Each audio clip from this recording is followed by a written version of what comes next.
est venu de clôturer, de la conférence de clôture de cette 12e édition des Géopolitiques de Nantes. En fait, entre-temps, l'actualité est venue s'entrechoquer puisqu'on a appris ce matin que le chef du Hezbollah, Hassan Nasrallah, avait été tué par une frappe israélienne et que donc ce conflit sur Gaza, le Liban, Israël, dont il a été question au cours de plusieurs tables rondes différentes, bien sûr la table ronde sur le Proche-Orient, mais également dans l'autre table ronde, est venu prendre une autre actualité encore. L'an dernier, lorsque l'on avait fait la 11e édition, il y avait une guerre en Ukraine, il n'y avait pas encore la guerre au Proche-Orient. Je crains que cette guerre au Proche-Orient existe encore pour la 13e édition des Géopolitiques de Nantes. Et en fait, je vais conclure rapidement à la fois sur le conflit au Proche-Orient et sur le conflit Russie-Ukraine, qui mettent au point en fait deux contradictions entre le long et le court terme, d'une part, et entre la morale et la réelle politique de l'autre.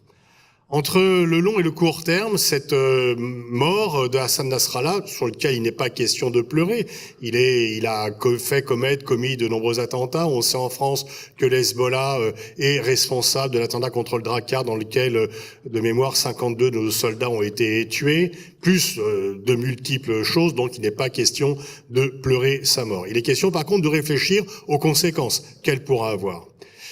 En 1976, Raymond Aron, qui n'était pas un islamo-gauchiste, avait écrit un livre sur Clausewitz en 1976. Et lui, Raymond Aron, qui avait dit que, en tant que juif universaliste, il ne pouvait pas être indifférent au sort d'Israël, il avait dit ça pendant la guerre des 6 jours, au moment où on craignait qu'Israël puisse être submergé, ce qui bien sûr n'a pas été le cas, écrivait donc en 1976 que Israël, je paraphrase, c'est pas les mots exacts, que Israël réussit merveilleusement bien à gagner les guerres, parce que de par sa supériorité militaire, mais qui malheureusement ne l'empêche à chaque fois d'obtenir son objectif politique. Et je pense que la mort de Nasrallah fera pareil. Bien sûr, l'affaire des beepers, les frappes israéliennes sur le Hezbollah et aujourd'hui la mort de son chef, plus d'autres leaders qui ont été tués, est venue très profondément affaiblir le Hezbollah. Mais penser qu'en tuant le chef de l'organisation, on tue l'organisation, c'est ne pas réfléchir au fait que si l'organisation existe, c'est qu'elle a des raisons d'exister, des raisons d'être, qui ne se résument pas à son leader. Et les conditions qui ont poussé à la naissance du Hezbollah, rappelez-vous que c'est en fait l'intervention israélienne en 78, puis en 82 au Liban, qui est à la base de la naissance du Hezbollah, qui n'existait pas auparavant. Et donc même si de nouveaux coups sont portés au Hezbollah, la problématique politique qui l'entoure ne viendra pas s'éteindre. Certainement, la cote de popularité de Netanyahou en Israël va rebondir.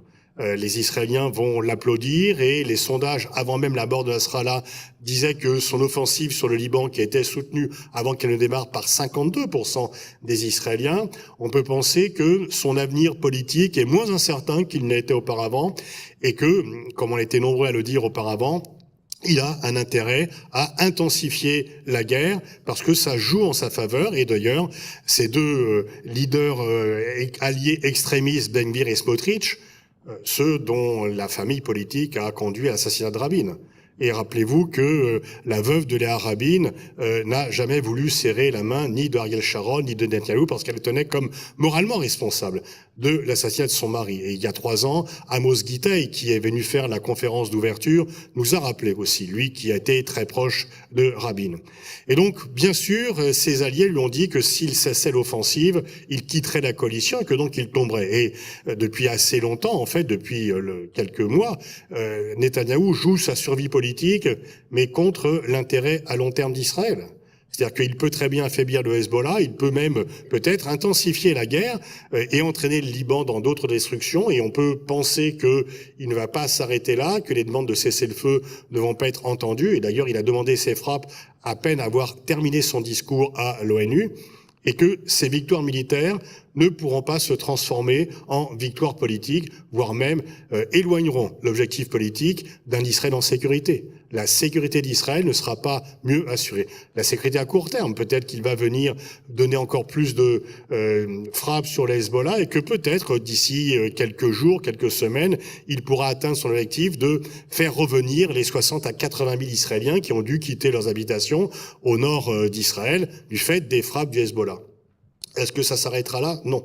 On peut penser qu'il va y avoir une intensification de la guerre parce que, et ça a été dit hier dans la table ronde sur le Proche-Orient, les Houthis, les milices chiites en Irak et d'autres vont continuer à frapper sur Israël et que l'Hezbollah n'est pas démantelé. L'Iran ne risque pas d'entrer dans la course, que l'Iran est affaibli et que ce que voudrait Netanyahou, c'est que l'Iran rentre dans la course pour avoir une solidarité totale des États-Unis et des pays occidentaux.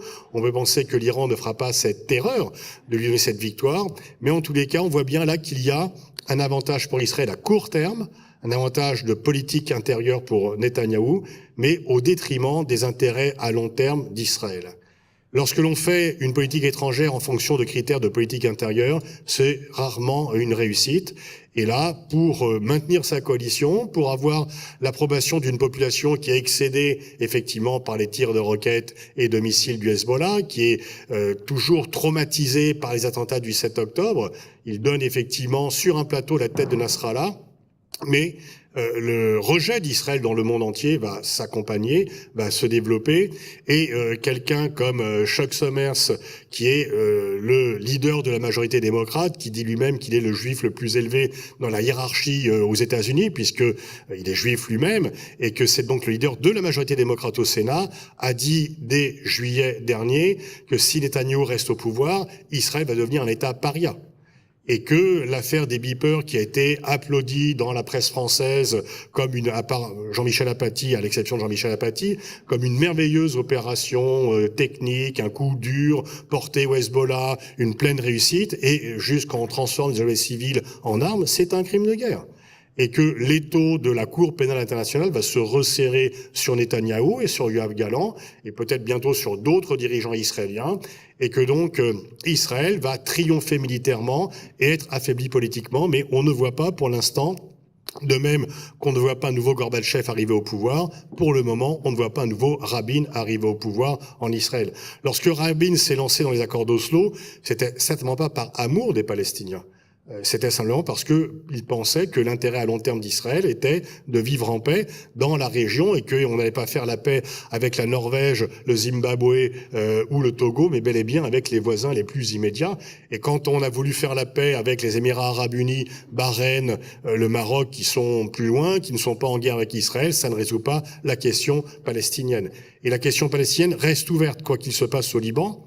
Bien sûr, il y a déjà 42 000 morts, Vincent Lemire l'a rappelé hier, et que le chiffre est très probablement sous-évalué de deux façons, par les morts sous les décombres dont on n'a pas retrouvé les corps, et par les morts indirectes, parce qu'on compte que les morts directes, mais ceux qui meurent faute d'alimentation, faute de soins ou du fait d'épidémies, et que lorsque un jour ou l'autre, Gaza sera de nouveau ouvert, il va y avoir un choc moral dans les opinions dont il sera difficile de ne pas tenir compte. Et effectivement, nous sommes comptables devant l'histoire. Certains disent que c'est un génocide qui est en cours sous nos yeux, devant les caméras, ce qui change des génocides passés qui se déroulaient en dehors de nos yeux et de nos caméras. Il n'y a pas les caméras à Gaza, mais on arrive quand même un peu à savoir ce qui se passe. Et que effectivement, comme l'a fort justement rappelé Vincent hier, la Convention de 1948 n'est pas sur l'interdiction du génocide, mais sur sa prévention. Et donc, il faut agir de façon préventive. Et je crains que nous serons collectivement comptables de ce qui se passe et de notre inaction.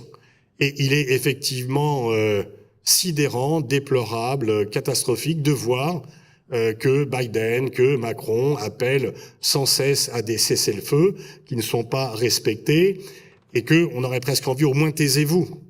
Au moins, ne faites pas semblant de vous dire ému, de vous dire choqué, parce que vous ne faites rien et que on s'en rend compte, on vous voit quand même, et que ce qui est plus qu'une solidarité, qui est une complicité, et donc voilà, notre crédibilité morale à nous occidentaux est engagée sur ce qui se passe au Proche-Orient, parce que nous ne faisons rien, ou même nous empêchons la critique.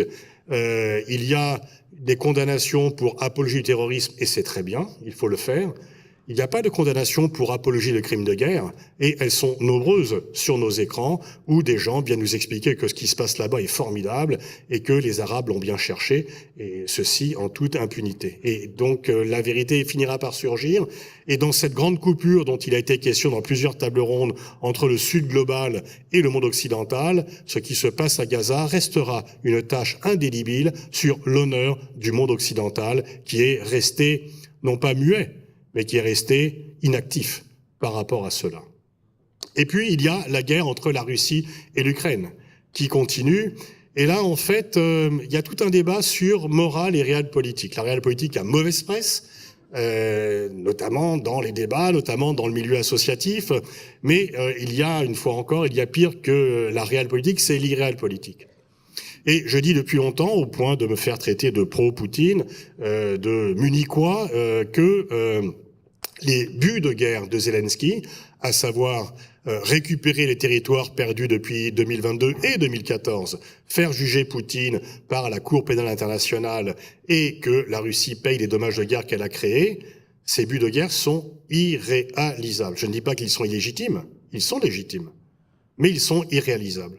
Ils sont irréalisables pour deux raisons, c'est que Poutine a l'arme nucléaire et que c'est une sanctuarisation de son agression et qu'on n'ira pas chercher Poutine à Moscou et que les Russes ne livreront pas Poutine comme ils ont. On n'ira pas chercher Poutine à Moscou comme on a été délogé Kadhafi et Saddam Hussein. Les Russes ne livreront pas à Poutine parce que ceux qui s'opposent à lui soit meurent en prison, soit ont des accidents d'avion et que donc ça dissuade beaucoup de gens. Et que par rapport à la continuation de la guerre, il y a une autre règle simple, c'est qu'il y a 4 voire 5 fois plus de Russes que d'Ukrainiens. Et que même si Poutine est obligé d'augmenter les soldes, d'augmenter les primes d'engagement d'aller dans les fins fonds des provinces arriérées pour engager des gens, eh bien, il a plus de monde que l'Ukraine. Et en Ukraine aussi, il y a une crise du recrutement. Alors on parle beaucoup du bataillon de Monaco, mais qui est assez peu belliqueux et qui effectivement est puissant par sa richesse, mais peu actif dans la défense de la mère patrie. Mais en tous les cas, pour des jeunes Ukrainiens, autant ils étaient mobilisés pour défendre Kiev, lorsque la souveraineté de l'Ukraine était en cause, autant ils n'ont peut-être pas envie de mourir pour le Donbass. Et quand on dit qu'on ne veut pas mourir pour le Donbass, bien sûr, on est traité de munichois, de nouveau Marcel Déat, etc., mais je pense que l'Ukraine ne récupérera pas le Donbass, dont par ailleurs elle se contrefichait un petit peu par la suite, puisqu'on avait cessé d'envoyer des pensions aux gens qui étaient dans cette région. Donc en fait, on en a beaucoup parlé sur la table ronde de ce matin sur les États-Unis, et les 4 orateurs qui étaient là, orateurs et oratrices étaient là, étaient assez d'accord pour dire que, en fait, par rapport à l'aide américaine à l'Ukraine, il y aura soit une chute brutale si c'est Trump qui est élu, soit une chute par étapes si c'est Kamala Harris qui est élu, et que les gros paquets de 60 milliards de dollars n'y arriveront pas. Et que la déclaration du président Macron de dire on va envoyer des soldats peut-être pour rétablir. En fait, si on veut aider l'Ukraine à renverser la situation, à reconquérir les territoires qu'elle a perdus, il y a qu'une seule solution, c'est pas envoyer plus d'armes. En fait, on peut envoyer plus d'armes, on peut autoriser les Ukrainiens. Le Pentagone vient de sortir une étude, le Pentagone dit on peut envoyer plus d'armes en Ukraine, on peut les autoriser à frapper plus loin, mais si on le fait, les Russes vont aussi intensifier leurs frappes. Et les Russes pourraient finalement... Kiev est bien plus préservé que Gaza. C'est-à-dire que quand vous voulez avoir un exemple de guerre totale, il faut pas aller en Ukraine, il faut aller au Proche-Orient. Et il y a plus de frappes sur Beyrouth en 48 heures qu'il y en a eu sur Kiev depuis 2 ans de conflit. Et donc le fait de fournir des armes à l'Ukraine qui permettrait de frapper plus loin n'aurait que pour effet que d'avoir une riposte russe outre les rodomontades de Poutine sur l'utilisation éventuelle de l'arme nucléaire, qui est un bluff, mais le bluff est fait aussi pour impressionner les adversaires. Donc qu'est-ce qui va se passer? C'est que si les États-Unis abandonnent l'Ukraine rapidement ou par étapes, nous les Européens, on n'a pas les moyens de continuer, et les Allemands Olaf Scholz a entendu le message de ses électeurs de l'Est du pays, et l'Allemagne va déjà réduire de moitié l'aide qui était prévue pour l'Ukraine l'an prochain, parce qu'il y a une fatigue de l'aide, une fatigue de l'année. Donc qu'est-ce qui va se passer? Un jour ou l'autre, il y aura un cessez-le-feu, faute de combattants, parce qu'il y aura plus beaucoup d'Ukrainiens dans la classe d'âge prête à combattre, ou qui sont assez dans le coin. Et en fait, l'Ukraine a le choix. Enfin, elle n'a pas vraiment le choix, parce que Zelensky est poussé, mais dans la mesure où il ne pourra pas récupérer les territoires perdus, qu'il avait annoncé une grande contre-offensive, là il a un plan de paix, etc.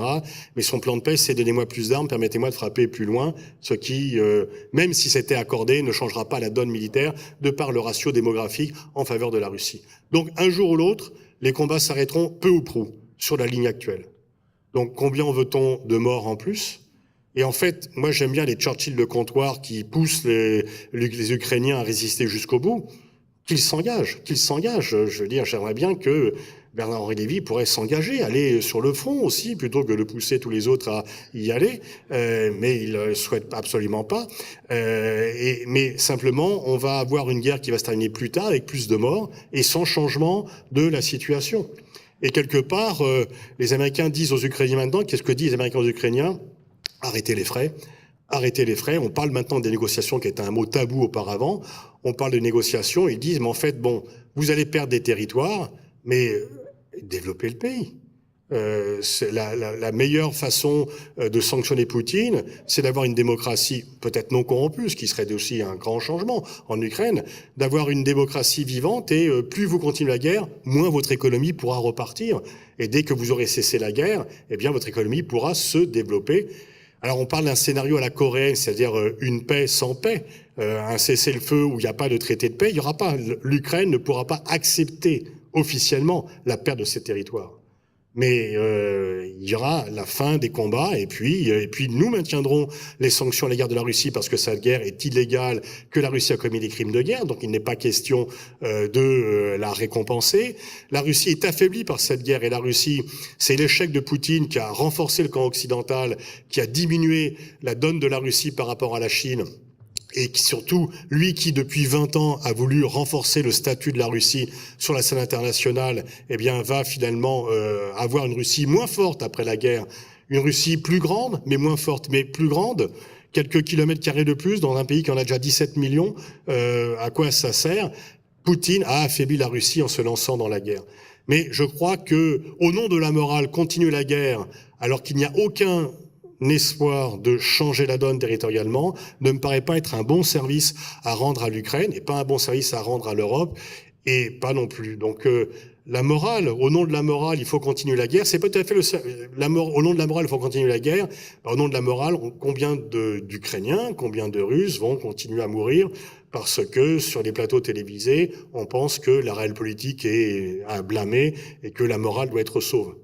Je ne crois pas qu'envoyer plus de gens à la mort soit tout à fait moral, parce qu'on peut supporter une guerre quand on sait qu'on va la gagner, quand on sait qu'il y a une issue positive aux objectifs qui sont là. Mais quels sont les objectifs de guerre de Zelensky? Ils sont inaccessibles. Donc il devrait prévoir un plan B depuis longtemps. Sinon, ce qui risque de se passer, c'est qu'il fera signer la paix, mais en moins bonne position, avec une poussée russe plus importante sur les territoires, une Ukraine encore plus affaiblie et une note à payer pour chacun encore plus grande. Donc en fait, voilà, dans ces deux conflits, on voit que le court terme est trop souvent l'ennemi du long terme, et que lorsqu'on fait une politique, il faut voir non seulement les effets immédiats, mais également les effets à long terme, que lorsque l'on poursuit des objectifs de politique intérieure au nom pour développer une politique extérieure, eh bien on affaiblit le pays pour des bénéfices un peu immédiats, et surtout que la véritable morale, c'est un réalisme. C'est un réalisme vraiment de l'analyse des situations pour voir non pas un monde idéal, mais un monde meilleur. On n'a pas le choix entre le monde idéal et l'enfer. Il faut voir quelle est la meilleure des solutions possibles ou la moins mauvaise des solutions. Et tant qu'Israël pensera que l'on résout les problèmes politique par des moyens militaires, Israël gagnera ces guerres parce que sa supériorité militaire technologique est sans commune mesure par rapport à tous ses voisins. Tant que Poutine pense qu'il faut continuer, eh bien, il sera isolé du reste du monde, pas coupé du reste du monde. Mais tant que, pour des raisons, pour ne pas se dédire politiquement, Zelensky maintiendra l'illusion que ses objectifs sont réalistes, eh bien, il va encore plus affaiblir son pays et nous-mêmes. Eh bien, en fait, à force d'avoir dit que c'était une crédibilité, que notre crédibilité stratégique était en jeu si l'Ukraine ne remplissait pas ses objectifs, on a encore plus diminué notre crédibilité parce que tout simplement, nous aurions dû dire depuis longtemps à Zelensky, attention, définissez des buts réalistes de guerre. On a voulu le suivre pour des raisons finalement de débat public, pour des raisons de morale sur les plateaux télévisés. Et donc, on a donné les clés. Je veux dire, quand on aide un pays, on a quand même normalement quelques mots à dire. Les États-Unis ont bien plus de moyens qu'ils le voudraient sur Israël. Les pays européens ont des moyens par rapport à Israël. Nous avons signé un accord d'association, les pays européens avec Israël, dans lequel il y a une clause des droits de l'homme, de respect des droits de l'homme. Le moins qu'on puisse dire, c'est que c'est quand même pas tout à fait le cas aujourd'hui. Et que je conclurai finalement par les mots de Thomas Friedman, le grand éditorialiste du New York Times, qui est un juif libéral, et comme l'a dit Gérard, les juifs américains votent 80-85% démocrates. Ils aiment pas Trump, qui est le grand allié de Netanyahou. Et Thomas Friedman, lorsque Biden était vice-président, donc il y a longtemps, Biden arrive en Israël et pendant qu'il était dans l'avion, Netanyahou annonce la construction de nouveaux logements dans les territoires occupés. Et Thomas Friedman dit, mais monsieur le vice-président, vous auriez dû repartir immédiatement. Parce que, c'est une claque à la tête des États-Unis de dire ça, et deux, ce n'est pas l'intérêt d'Israël sur le long terme. Et il avait eu cette comparaison. Si vous avez un ami qui a un peu trop bu et qui est chez vous, que faites-vous? Vous le laissez pas rentrer. Vous lui prenez les clés de sa voiture. Parce qu'un vrai ami prend les clés de la voiture et ne laisse pas son ami rentrer chez lui. Et Thomas Friedman dit, prenez les clés de la voiture de Netanyahou, il n'est pas en état de conduire, il faut qu'il arrête de conduire la voiture israélienne parce qu'il n'est pas en état de conduire. C'était il y a 12 ans. Depuis, je ne crois pas que la sécurité d'Israël soit renforcée, je ne crois pas que l'avenir d'Israël soit meilleur, et que normalement le terrorisme ne permet pas d'atteindre les buts que l'on recherche, sauf que celui qui a tué Rabin a en même temps tué le processus de paix. Le Hamas y a aussi largement contribué par ces attentats, et que les choses vont de mal en pire. On doit pouvoir à la fois condamner les attentats du Hamas et les bombardements sur les civils, condamner les roquettes du Hezbollah et la destruction du Liban, regretter des erreurs faites à l'égard de la Russie et condamner une guerre illégale accompagnée de crimes de guerre. En tous les cas, merci de votre fidélité, de votre attention. Merci à toute l'équipe de l'Iris qui a tweetlivé, qui a préparé. Merci à Tali, Alix, Kimlin pour la préparation. Merci Fleur, Élie pour votre accueil. C'est toujours un pur bonheur d'être là. Et Élie, je te laisse la parole pour les derniers mots. Bravo.